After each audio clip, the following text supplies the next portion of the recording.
Partnerzy odcinka Evston, Lider, Wize, Elocity, Platinet, Clicklist, EV-Repair, Magmar, Pstryk. Cześć, witam. Dzisiaj witam spod siedziby firmy Platinet, to jest ulica Śliwiaka w Krakowie. Jedziemy razem z Platinet Go Camping na taką wyprawę. Mamy tutaj sprzęt, którym pojedziemy oraz pojedzie z nami jeszcze kilka innych kamperków, łącznie z elektrycznym. Także będzie coś ciekawego, będzie się działo. W tym materiale chcę Wam pokazać, jak ta trasa wygląda, bo jedziemy do Rumunii. Plany są szerokie, a na razie Wam jeszcze pokażę, jakie kamperki ma Platinet w swojej ofercie. A tak aktualnie prezentuje się flota. Troszkę kamperków w Platinecie jest. Można to sobie wypożyczyć, można to sobie kupić. Kamperki bogato wyposażone, zazwyczaj z fajnymi silniczkami, z automatami. Nasza wyprawa będzie miała swojego patrona, czyli konsula honorowego Rumunii w Krakowie. Za chwilę poznamy Ignata, czyli człowieka, który o Rumunii wie wszystko. Godzina 9:26. Wyruszamy. Krzysztof za kierownicą, nawigacja ustawiona. Jedziemy teraz na Jurgów, czyli na Słowację. Pierwszy punkt to punkt widokowy Srednica na Słowacji. Mamy tam być teoretycznie o 11:12. Mamy do przejechania 124 km. Google prognozuje 140, godzinę 44. Siedzi się tutaj mniej więcej jak w tym pojeździe, który jest przed nami. I dojeżdżamy do tunelu. Mamy równą stóweczkę. Tam w oddali już widać Tatry, także będą pomiary głośności w tunelu. Mamy godzinę 10:24. Jakieś 72-73 dB przy szybie. I mniej więcej tyle samo przy mojej głowie. 10,5 litra na 100 km, średnia 63 na godzinę. Tak to teraz wygląda. Jedziemy teraz do końca nową Zakopianką, potem przelatujemy przez Nowy Targ i lecimy na granicę w Jurgowie. Godzina 11:18, będziemy zaraz na granicy po lewej Jurgówski. 11:20, witamy na Słowacji, a przed nami takie przepiękne Tatry. 11:30, jesteśmy u celu. Znaczy oczywiście u pośredniego celu, bo do celu dzisiejszej wycieczki jeszcze trochę zostało. Przejechaliśmy 117 km, godzinę 57, a zużycie to 9,8 litra na 100. I korzystając z okazji, że jesteśmy na krótkim przystanku, chciałem Wam przedstawić Ignata. Ale w zasadzie Ignat, przedstaw się sam. Nazywam się Ignat Imar, jestem konsulem honorowym Rumunii w Krakowie. Witam serdecznie wszystkich. Gdzie jedziemy? Dokąd? Jaki dzisiejszy cel? Jaki cel dalszej podróży?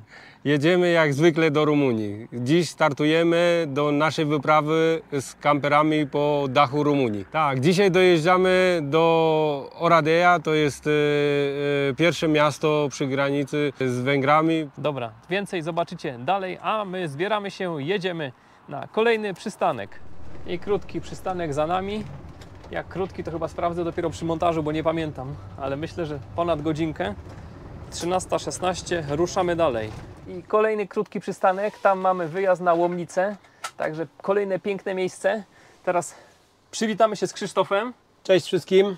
I zapytamy, czy my to dzisiaj jedziemy, co to jest za pojazd? Oj, dzisiaj jedziemy ogromną maszyną, 2,9 tony, 7,5 metra długa, 3 metry wysoka, 2,5 metra blisko szerokości, czyli prawie autobus, pełna integra Fiat. Zatem jedziemy bardzo dużym kamperem na wyprawę po dachu Rumunii. Zdaję sobie sprawę, że niektórzy by chcieli mieć elektryczny silnik, ale niestety przepisy prawne nie pozwalają na to, aby do 3,5 tony tak duże maszyny mogły być w wersji elektrycznej. Zatem póki co korzystamy z dobrodziejstw technologii, czyli silnik spalinowy, 2,2 Fiat, silnik 180 koni.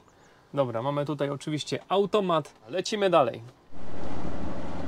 I o godzinie 14 jesteśmy koło Popradu, wjechaliśmy na autostradę i teraz tak będziemy tą autostradą jechać, z tego co pamiętam, to aż do Koszyc, non stop praktycznie. I kolejny przepiękny widoczek na naszej trasie. Dzisiaj nie mamy czasu, żeby zwiedzić, ale polecam, bo byliśmy kiedyś. I wjeżdżamy do kolejnego tunelu. Dzisiaj to chyba już trzeci, natomiast ten najdłuższy, 5 km będzie. Pożegnaliśmy Koszyce, zjeżdżamy tutaj na R4 drogą na Miskolc i generalnie cały czas trzeba się tutaj trzymać na Miskolc w tych okolicach. 15:32, dokładnie 2, jesteśmy na Węgrzech. I tak sobie lecimy sobie tutaj praktycznie stóweczką cały czas, a zużycie na ten moment to 8,7 litra na 100. No, kierońsko-oszczędny to jest pojazd, jak na takiego wielkoluda. A do miejscowości Miskolc pozostało nam 63 km. Jako że opuściliśmy Słowację, to krótkie podsumowanie. Przyjemnie się przez Słowację jedzie. Tutaj generalnie jedziemy do Popradu drogami lokalnymi, a potem mamy cały czas autostrady. Ceny paliw przy autostradach euro 40 benzyna, euro 50 diesel. No i tak to tu wygląda. Ruch nieduży, w samym tutaj Koszycach żadnych korków nie było, pomimo tego, że jechaliśmy o 15:15 w piątek. Także jestem mile zaskoczony, jak tutaj jest generalnie pusto.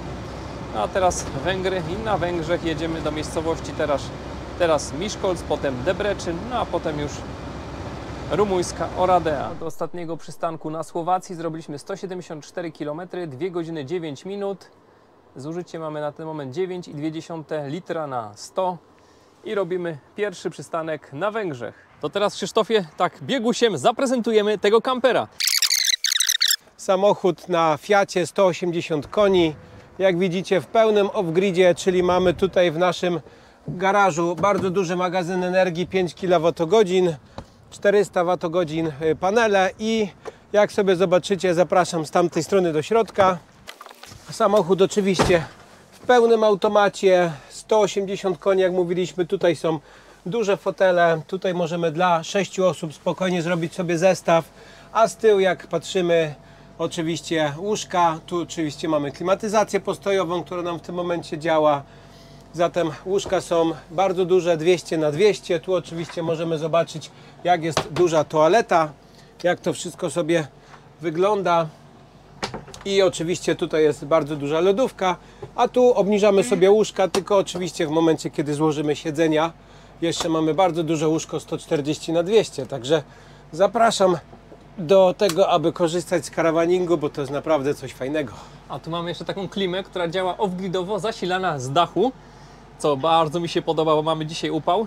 I co jeszcze? Na ile osób to jest zarejestrowane? Auto zarejestrowane jest dla 4 osób, do jazdy i do spania. Oczywiście mamy tu bardzo duży komfort, bo w 6 osób spokojnie możemy siedzieć przy stole wypoczynkowym, czy zjeść śniadanie. Ten stół się obraca w różnych konfiguracjach. Dobra, no to co? Lecimy dalej.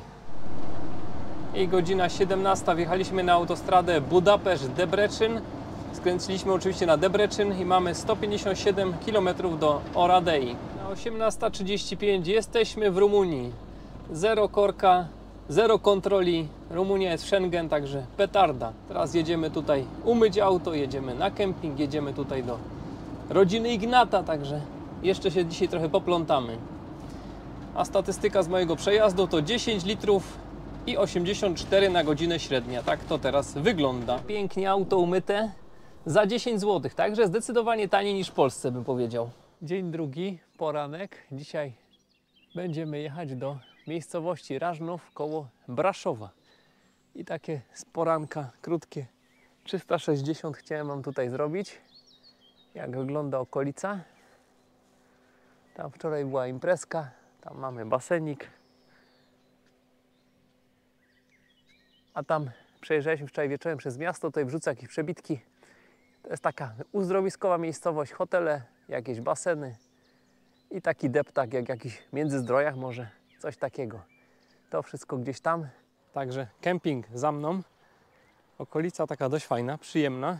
No widać, że zainwestowane. Generalnie jest tu taki już południowy klimat, bo co mamy? 9 godzinę i naprawdę słonko mocno grzeje. Mamy koło chyba 30 stopni. I popatrzcie, jaki fajny patent. Tu mamy takie dziury w ziemi, ale co najważniejsze z wodą. I już tutaj Ignat dolewa wody do naszego kamperka. A tu na kempingu popatrzcie, jaki fajny elektryczek pracuje.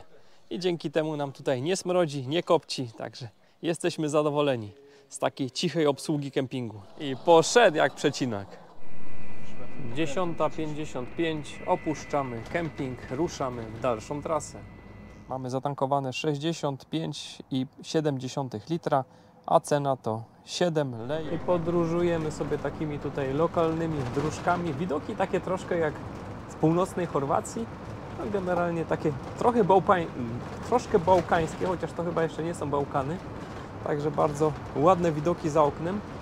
Miał z nami jechać kamper elektryczny, no niestety nie pojechał, a gdyby pojechał, to mamy tutaj 12 stanowisk Supercharger, 250 kW w Oradei i tam by się ładował.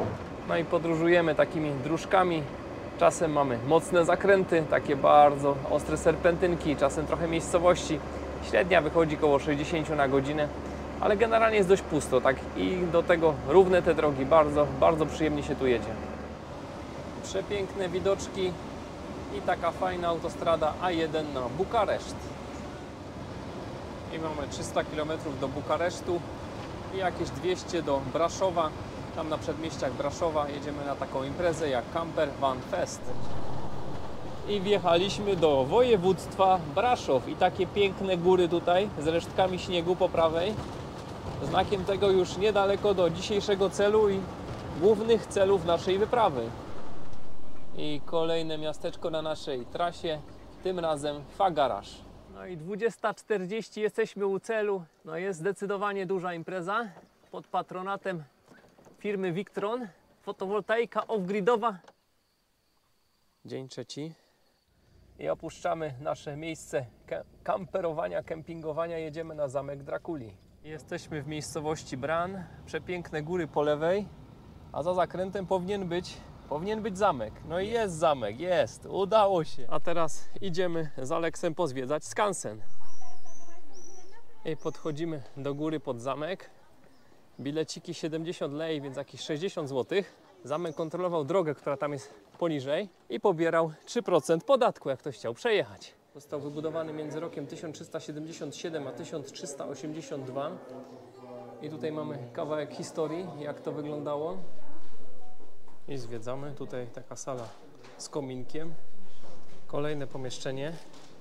To już takie bardziej na wypasie. Tutaj podobnie jak na zamku w Niedzicy. Kolejne pomieszczenie i kolejne atrakcje. I korzystając z uprzejmości Waldka i Klaudii jedziemy dalej. Tym razem jadę Mercedesem. No i to jest Mercedes. Tu jest wielka kultura jazdy. Miłe zawieszenie. Wyciszony. Takie wąskie uliczki. Dajemy radę. Za jakieś 2,5 godzinki będziemy w górach, przy takim jeziorku Balealak się to nazywa. Tam mamy w planie dzisiaj zanocować. Do przejechania jakieś niecałe 140 km. I skręciliśmy na drogę 7C, jedziemy tam na wprost w góry. Pokazuje im 1,5 godziny 34 km. No zobaczymy, jak to będzie wyglądać. Mamy 15:30. I pniemy się do góry. Widać przed nami kolejkę, którą można wyjechać tam na 2000 metrów. Widać przepiękny wodospad. No, robi się coraz bardziej ciekawie tutaj. Coraz ładniej. Coraz ładniej. Tutaj pozabezpieczane skały, bo pewnie coś tam spada, zresztą widać. No, robią się widoczki. Kończy się las, robią się widoczki. I jesteśmy na 1600 metrów nad poziom morza. Pierwszy parking, taki widokowy. Będziemy się wspinać tam do góry. Tutaj można się przespacerować nad strumyk. A tam widzimy podpory kolejki linowej. No petarda miejsce, petarda. Tam z dołu przyjechaliśmy. No i będzie trochę zakrętów przed nami. Jest tego tu co niemiara. Silny wiatr na zewnątrz się zrobił nagle. 1700 metrów nad poziom morza jesteśmy, a mamy wyjechać chyba gdzieś na 2 z haczykiem, więc jeszcze 300 metrów w pionie. Jeszcze trochę jest. No przeciekawie to tu wygląda. No ruch spory, ale to, że otwarcie tutaj trasy, no to nie ma się co dziwić.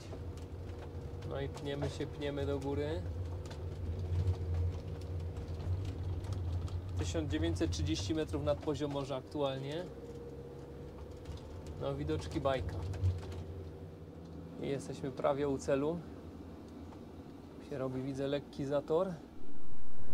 2070 metrów nad poziom morza, tam właśnie w dół zjeżdża kolejka, a tutaj zjeżdżają samochody takimi serpentynkami. Zrobię Wam to krótkie 360. Jak to się miejsce prezentuje? No, prezentuje się bardzo fajnie. I takie góry. Jeszcze resztki śniegu zostały z zimy. No i tak, tam na dole mamy kamperka i krótki spacerek, ja wiem, pół godzinki, 45 minut było na znaku. Jesteśmy na Przełęczy, 2315. Także 2315 metrów nad poziom morza. Tam można iść na górkę, tam można iść na górkę. Takie wysokościowo trochę jak nasze Tatry. Koniec dnia trzeciego. Zjedzone, zaparkowane, pozwiedzane. Byliśmy tam na samej górze. A tak to się prezentuje tutaj okolica z lotu ptaka. No przepiękne miejsce. W planach mamy tutaj się przenocować dzisiaj. Do zobaczenia jutro. Dzień czwarty rumuńskiej przygody. Świata nie widać. Natomiast my jesteśmy na 2000 i tu jest zdecydowanie przyjemniej. No i 10:53 opuściliśmy nasze miejsce kempingowe i tam 100 metrów dalej wjechaliśmy do tunelu. Teraz będziemy południowymi stokami trasy transfogarskiej zjeżdżać w dół. Popatrzcie, jak tu się jedzie. No wodospad wchodzi na drogę. Jest misiek, jest misiek, jest misiek na trasie. O kurcze, zamyka się, go boję.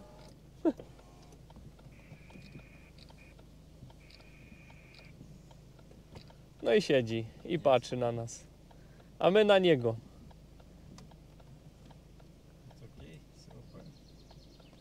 Jest misio. Jest następny. Malutki misiek tym razem.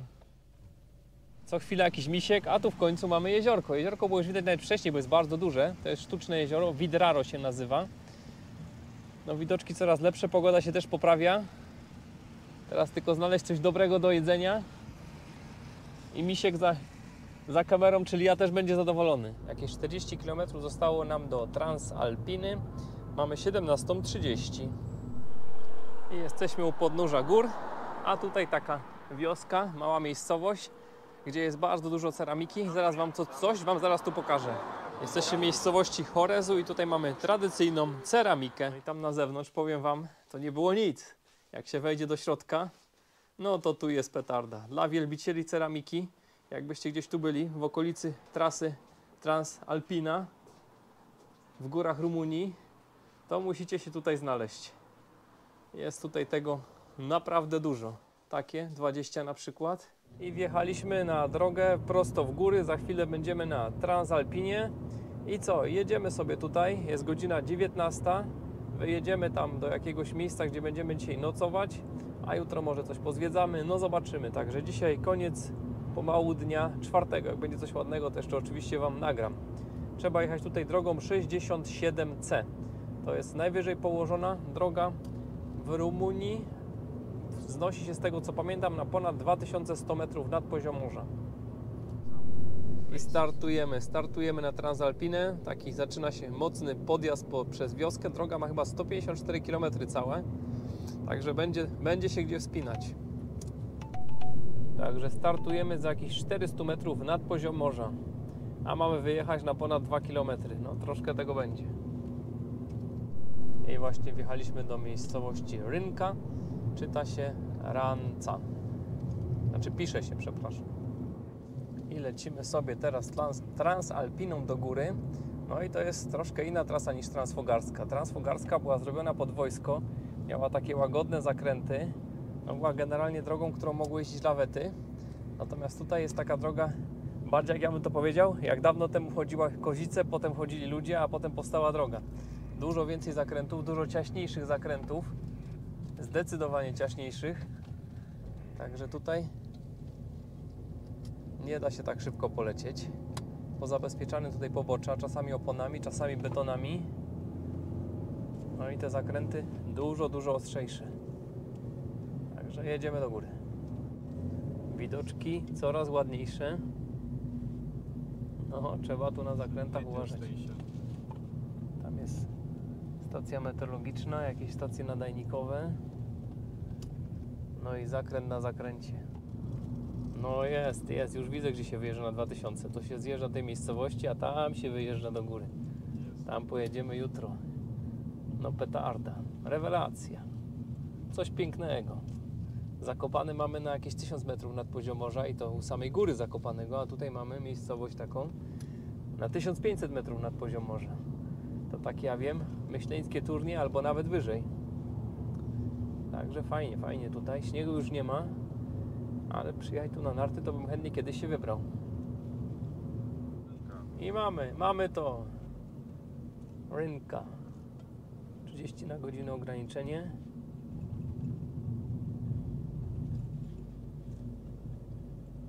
Widać, dużo się tu dzieje, budują nowe budynki.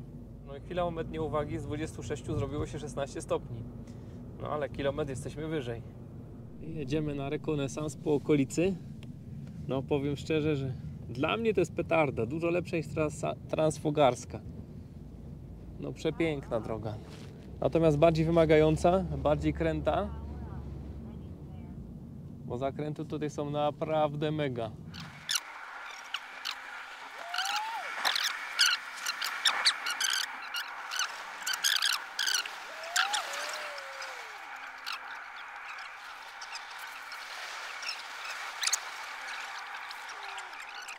Dzień 5. Może potem uda się, że chmury się rozejdą, to wam nagram. No bo są tu przepiękne widoczki, a w zasadzie to były wczoraj wieczorem, ale już było ciemno. A dzisiaj niestety mieszkamy w chmurach. Tutaj mamy kamperka. Godzina 14, opuszczamy. Mam nadzieję, że razem z tym pięknym krajobrazem opuścimy i tą mniej piękną chmurę. Wycieczka była przednia. Widoków co prawda dzisiaj nie było, ale to co wczoraj zdążyłem zobaczyć i tak mi wystarczyło, żebym tu chciał przyjechać jeszcze raz, bo jest tutaj naprawdę przepięknie. Można tutaj chodzić po fajnych takich połoninkach, natomiast zaczynamy od razu na szczycie, bo zaczynamy na 2000 metrów, dzisiaj wyszliśmy na 2360. Także fajnie jest. Mam nadzieję, że opuszczą nas te chmury za moment. I jesteśmy, wyjechaliśmy z tych chmur, no przepiękna droga, przepiękne słońce, a do tego masę takich dróżek tutaj w prawo, w lewo, można rowerkiem gdzieś pojechać. No coś pięknego, coś pięknego.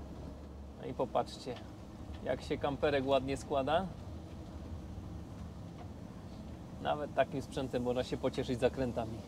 No i mamy kolejny zbiornik wodny. Fajna tama, jesteśmy na jakieś 1200 metrów nad poziom morza. Spróbujemy znaleźć jakiś parking i coś wam tu pokazać. No mi się tu zdecydowanie podoba. Taka jakby Solina. Tylko tu przez te Soliny można przejeżdżać samochodem. Ej, kramę jak pod Soliną. Zbiornik nazywa się Laku Loasza. A tutaj tak to wygląda po drugiej stronie tamy.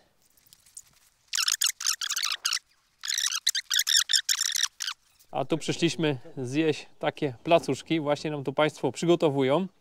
Tak to wygląda na gotowo. A za chwilę Wam powiem, czy dobre. Może być z jagodami, może być z brędzą. Jest tutaj kilka opcji. Kosztuje to 12 lei, więc jakieś 10 zł. No i jedziemy sobie Transalpiną i popatrzcie, jaka tu ciekawostka. Mamy tu co kawałek takie słupki, na którym widzimy, ile mamy do najbliższych miejscowości. Mamy numer drogi, no petarda. I co kilometr taki słupek na każdej drodze w Rumunii. Także jakby GPS Wam nie działał, to zawsze można się poratować takimi słupkami. I godzina 16:23 pojawił się internet, natomiast pojawił się internet w telefonach. Mamy tutaj dzięki Wi-Fi i dzięki Starlinkowi na suficie mamy internet cały dzień, także petarda. I jesteśmy tuż obok miasta Alba Iulia, to była pierwsza stolica Rumunii i takie miejsce dla kamperków, gdzie mamy wodę, mamy prąd i z tego co wywnioskowaliśmy, to jest to wszystko za free. Także tutaj fajne miejsce. Jakby ktoś chciał przenocować, pozwiedzać, jest tam jakaś twierdza. Zobaczymy, czy nam się uda to wszystko pozwiedzać. Jest tych atrakcji tyle, że kurczę, nie nadążamy z tym zwiedzaniem. I jesteśmy tuż obok Cytadeli. Tutaj taka fosa. Idziemy pozwiedzać. No i lecimy, powiem szczerze. No robi to wrażenie, robi. No i lecimy. Tutaj mamy główne wejście. No robi wrażenie. Tutaj dołem też takie zrobione, zagospodarowane. Tam kolejne wejście. No kawał twierdzy. Jak tu patrzyłem chwilę temu na mapie, to jest to wielkie. Ale to z czasów mniej więcej jakieś pewnie 1600, jak było zjednoczenie Rumunii. I to miejscowość była stolicą Rumunii. Także witamy w Alba Iuli. Dzisiaj rano mieliśmy 5 stopni na górze trasy transalpejskiej, a teraz mamy tu prawie 30. Miasto Alba Iulia została założona przez Rzymian, a tutaj mamy pod tą podłogą szklaną pozostałości z tamtych czasów, z wykopalisk archeologicznych. Za czasów rzymskich to miasto nazywało się Apulum. Tutaj mamy królową Marię, tu mamy króla Ferdynanda, przyjaciół Piłsudskiego. Także tam był prawosławny kościół, a obok po prawej katolicki. Reasumując, Rumunia to jest taki kraj, gdzie byśmy chcieli wszystko zobaczyć, to pewnie z miesiąc, a my tylko 7 dni, więc tak na szybciutko. Myślę, że Was tą relacją trochę zainteresuje i zaciekawię. Sam jestem zszokowany, jak tu jest przyjemnie, jak tu jest fajnie. Jak to jest tak czyściutko, bezpiecznie, naprawdę nie tego się spodziewałem. Także trzeba trochę mitów obalić i zacząć patrzeć w inny sposób na pewne kraje. No bo ja jestem dzisiaj w szoku, jak tutaj to państwo fajnie funkcjonuje, jak się buduje, jak powstaje dużo fajnych kempingów, jak mamy tutaj rozbudowane choćby sieci ładowania. Także choć jeszcze pewnie dużo tu inwestycji trzeba zrobić, to już dzisiaj można tu znaleźć przyjemne miejsca i przyjemnie spędzić czas. Tutaj jakaś estrada. O, na dziś tyle, bo już mi uciekają. Ale podoba mi się tu zdecydowanie. Taki przyjemny klimat, a do tego generalnie troszkę taniej jak w Polsce. Tak bym to podsumował, spacerując się po Cytadeli w miejscowości Alba Iulia. Tutaj mury obronne, tu zapewne była fosa, teraz są deptaczki zrobione. Tam w oddali nowa autostrada. Pozdrawiamy i pod hasłem Rumunia inna niż myślisz. Rumunia inna niż myślisz. O, bardzo dobre hasło. Dokładnie się pod tym podpisuję. Ja jestem tutaj mile zaskoczony, jak Rumunia to jest fajny kraj. Ile tu jest fajnych rzeczy do zwiedzenia. Zaczynając od pięknych gór, po takie fajne, historyczne miasta. I jedziemy sobie na północ i takie przepiękne widoczki na trasie. No jest tutaj bajkowo. Dzień piąty dzisiaj kończymy w restauracji. Taka fajna knajpka w mieście. A jutro Wam pokażę, gdzie zaparkowaliśmy, jak to wszystko wygląda. Cześć, witam. Dzisiaj 6. dzień przygody naszej w Rumunii. Obudziliśmy się w takim pięknym miejscu, wyspaliśmy się świetnie, godzina 9. Tam na horyzoncie widzicie domki. Te domki to jest inwestycja za 50 milionów euro, a ten cały kompleks tutaj basenowy i rozrywkowy za kolejne 50. Także no są tutaj naprawdę fajne obiekty. Tutaj mamy taki budynek, tu są jakieś zabiegi zdrowotne. Wczoraj chodziliśmy tutaj po tym terenie wieczorem z burmistrzem. Na dole takie miejsca do odpoczynku z muzyką relaksacyjną. Jakieś widzę tutaj takie siłownie na wolnym powietrzu. Jest tutaj tężnia. No jest tutaj tego co niemiara. Także no jestem naprawdę mile zaskoczony. A jesteśmy w miejscowości Bejlefiga. Wstęp do tego przepięknego kompleksu to jest 30 lei, więc jakieś 25 zł. No petarda. A teraz wchodzimy do tężni solankowej. Jak ktoś nie wie, to ma to fajne właściwości zdrowotne. To jest projekt w części zrealizowany dzięki Ignatowi, czyli konsulowi, z którym podróżujemy. Tu jest bardzo słona woda. Przemieszczają no masę tych elektrycznych springów, no bo to najtańszy środek lokomocji. Nie hałasuje, nie przeszkadza turystom, no po prostu petarda. Tak to powinno wyglądać. Takie obiekty użyteczności publicznej powinny wykorzystywać tego typu pojazdy, bo to i tanio, i wygodnie, i komfortowo dla otoczenia. A tutaj takie zjeżdżalnie, jak ktoś lubi. Tutaj na obiekcie mamy stację o mocy 40 kW. Także fajnie, zaraz się spróbuję dowiedzieć, jak to się uruchamia i jak to działa. Na dzień dzisiejszy stacja jest tutaj na ich potrzeby wewnętrzne, czyli dla autobusów i ich samochodów. Natomiast w planach są stacje dla klientów takich z zewnątrz. Nicolae Moldovan, burmistrz miasta Beclean. Witamy tutaj serdecznie, można powiedzieć, w jednych najbardziej oryginalnym miejscu tego miasta. Gdzie jesteśmy? Trochę historii jakbyśmy poznali. Unde suntem și să cunoaștem puțin istoria acestui. Suntem la Băile-Figa, în locul unde acum 3000 de ani a existat viață și activitate. Jesteśmy w Băile-Figa, czyli tu 3000 lat temu widać było, że tu się rozpoczynało życie, tu ludzie działali poprzez wydobywanie soli. Și aici se poate vedea I tu można zobaczyć, ce înseamnă activitatea intensă, co to znaczy działalność aktywna człowieka, an de an, rok po roku a unei dezvoltări. i jak się to wszystko budowało. Și dacă vă uitați aici, Jak tu można zobaczyć, aici era în urmă cu 20 de ani. tutaj było 20 lat temu. Tak wyglądało to miejsce, co jesteśmy tu. Astăzi, I tu tak wygląda to miejsce dziś. Co my tutaj mamy? Și toate aceste elemente sunt descoperite. I wszystkie te rzeczy, które widzicie tu, zostały wynalezione w trakcie pracy. Tu w tym miejscu właśnie znaleźliśmy to podczas naszej pracy. I to wszystkie te badania, to wszystko, co było przez wiele lat zrobione, to okazało się, że tu była kopalnia soli, tu się wydobywało sól. My jesteśmy na podłożu soli, praktycznie można powiedzieć, że większość terenu transylwańskiego to jest Acolo unde podłoże este soli. sare este și apă sărată. I tam, gdzie mamy sól, to mamy też wodę solną i też mamy ten muł leczniczy. Beneficii terapeutice foarte importante. I to są właśnie te wszystkie minerały, które są lecznicze i służą ludziom do leczenia. Tutaj jeszcze ciąg dalszy tych znalezisk, co znaleźliśmy. Aici sunt elemente care Tu można, de-a lungul timpului można zobaczyć elementy, również miejsca, które tu było przez wiele lat, setki lat. Bardzo bogata historia.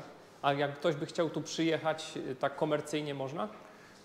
Dacă cineva dorește aici să vină particular, așa ca să-și centrul ăsta de activitatea. aici îi deschis non-stop. Ten centrum tutaj Leganza Zile din Spa jest cały rok otwarty, 365 dni w roku. I zapraszamy do Bejlefiga. Tu jest sala konferencyjna multifunkcjonalna, czyli można zarówno konferencje, jest multimedialny cały sprzęt tutaj i w wolnym czasie też można grać w ping-ponga. Solankową do oddychania i przywieźliśmy z Kudowej Zdrój też sól z Polski tu. Już podjechał nam tutaj, Z tej strony można. elektryczny autobus. My jedziemy do miasta, a to już jeden wraca z miasta. I tak można się tutaj komfortowo po tej okolicy poprzemieszczać. I przyjechaliśmy na bazę, czyli taką zajezdnię autobusową. Miasto nie jest wielkie, bo to Baklan. O, stoi Tesla. Z powrotem przywieziony. O, Tesla stoi. I tutaj nocują autobusiki i zapewne się ładują. A ładować się muszą co kilka dni, no bo nie robią dużych przebiegów, no bo to też nie jest jakieś wielkie miasto. Coborâm până aici să... Jedziemy zobaczyć I o widzę na bazę. Tydzień temu myślałem, że tu jeżdżą konne bryczki, a dzisiaj wiem, że jeżdżą takie piękne elektryczki. Rumuńska wieś. Poszliśmy pozwiedzać, jak to tutaj wygląda na tak zwanej bacówce. Tam krowy rasy Angus, takie żyjące w samopas, bez stodoły, bez obory, bez niczego, cały rok. Natomiast mówili, że zimą trzeba je dokarmiać, a tak sobie tu gonią po tych kilkaset hektarów, bo takie są gospodarstwa. Tam baranki, no, a tam ktoś chyba buduje nową bacówkę. Już? A teraz szybki test namiotu. Zapraszamy Was do tego, abyście korzystali z różnych ciekawych rozwiązań, tak jak Wam tutaj zademonstrujemy szybko. Około minuty sprawdzimy, ile zrobimy mu test. Będzie trwało pompowanie namiotu. A w takich pięknych okolicznościach przyrody warto to robić.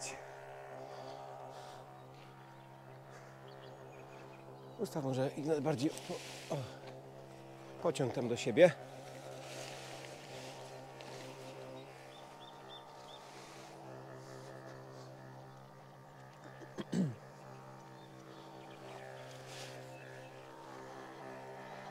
Bardziej w tej orientacji to jeszcze tak, bo tak, żeby będzie idealnie na wschód słońca.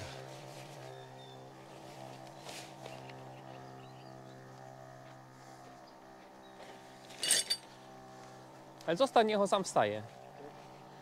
Będzie fajnie Oczywiście to widać. do akcesoriów tutaj, które za chwilę pokażemy, jak już namiot wstanie, mamy oczywiście to, co w nim najważniejsze dla każdego, kto lubi elektromobilność, czyli panele fotowoltaiczne około 60 W. Dlatego są na 4 strony świata, żebyśmy nie musieli się bawić w obracanie ich za każdym razem, jak nam pasuje. Tylko wiadomym jest, że jedna strona nie będzie do końca pracować w ciągu dnia, chyba że rozłożymy ją gdzieś, bo oczywiście możemy ten panel wykorzystywać niezależnie, nie musimy mieć do namiotu. Jak widzicie, On już praktycznie wstał w tym momencie. Musi się tylko dopompować. Najważniejszy to widok bezcenny na południe. No jestem pod wrażeniem. Dawniej to trzeba było się nagonić z tymi kijkami różnymi, a dzisiaj naciskamy guziczek i namiot gotowy. I warto sobie zobaczyć, jeszcze pokażemy tu zanim założymy, że te panele są z takim portami USB, gdzie możemy naładować swoje urządzenia nawet do 60 W. Zatem zobaczcie, możemy to wziąć ze sobą gdziekolwiek, możemy to położyć gdziekolwiek, wcale nie musi być na namiocie, więc taki panel jest bardzo elastyczny, a blisko ma 60 W, a my go oczywiście nałożymy tutaj na namiot i służy nam to jako zabezpieczenie przeciwdeszczowe. Ale tak, czy da się naładować ten namiot z tego panela, żeby da się, wielokrotnie oczywiście go używać? Oczywiście, że tak, wystarczy podłączyć kablem USB. Oczywiście, że tak. Czyli i telefon naładujemy, i namiot. Dokładnie tak. I telefon, i namiot możemy naładować. Jest tam oczywiście też dedykowane wejście, aby ten kabel schować. Także całość wygląda w ten sposób. I pokażę Wam teraz, jak szybko taki namiot się składa. Czyli wystarczy, jak weźmiemy, rozepniemy te panele, które, jak Wam mówiłem, możemy użytkować samodzielnie, niezależnie podczas różnych wypraw, co moim zdaniem jest dużą zaletą takiego namiotu. A zobaczcie, samo wypompowanie trwa dosłownie kilka sekund, czyli dłużej trwa prawdopodobnie odkręcenie zaworu niż sam demontaż. I w tym momencie wystarczy tutaj, jak poproszę kolegę, żeby to szybko zrobić, rozłożyć to jak taki klasyczny koc i możemy sobie go składać na pół, może nawet na pół w ten sposób. Tak, ważne, żeby go w ten sposób wywalić tutaj, rozłożyć jako matę. Jeszcze prawdopodobnie raz go tak złożymy. I ważne, aby składać go od przeciwnej strony niż mamy zawór, no bo jednak zawór może nam jeszcze dodać to, że wyjdzie nam resztka powietrza. Zatem szybko to składamy. I jak widzicie, dzisiaj podróżowanie i kemping jest znacznie prostsze niż bywało to za czasu naszych rodziców. Zatem warto, abyśmy takie rozwiązania praktykowali. I jak widać tutaj szybko wkładamy. Oczywiście im bardziej dociśniemy, tym będziemy mieć więcej przestrzeni. I te panele dajemy na górę. I w tym momencie złoży się nam to elegancko w taką dużą torbę, którą możemy wrzucić do samochodu, na motocykl. Wiadomo, nie będzie to namiot, który gdzieś weźmiemy do plecaka w górę, bo on waży około 3-4 kg. Ale system pompowania automatycznego na kemping, na dziką miejscówkę, pojechać sobie autem zwykłym czy elektrycznym, jest to naprawdę świetna sprawa. I tak wygląda cały namiot. Czy to jest duże? Chyba nie. A tak prezentuje się kompleks, a my spaliśmy tam dalej. Także tutaj baseniki, leżaczki. Aktualnie wszystko w przygotowaniach do otwarcia sezonu. 11:10 opuszczamy kompleks i godzina 14. Jesteśmy w miejscowości Mataszalka na Węgrzech. Zjedliśmy fajny obiadek, odwiedziliśmy znajomego i lecimy dalej w kierunku Koszyc, Popradu, no i do Polski. 16:30 wjeżdżamy na Słowację i po 7 dniach wracamy w to samo miejsce. Tam mamy kamperka, tu mamy Tatry, a tu idziemy coś zjeść.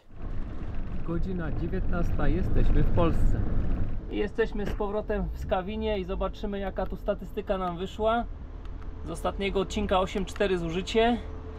Dystans ostatni, gdzie to tu jest? Cała trasa 10 litrów na 100, średnia 53 na godzinę, a cały dystans to 2410 km, 45 godzin jazdy. Tak to wygląda. Ja jak zawsze wszystkim dziękuję za uwagę, dziękuję patronom za wsparcie i do zobaczenia. Cześć!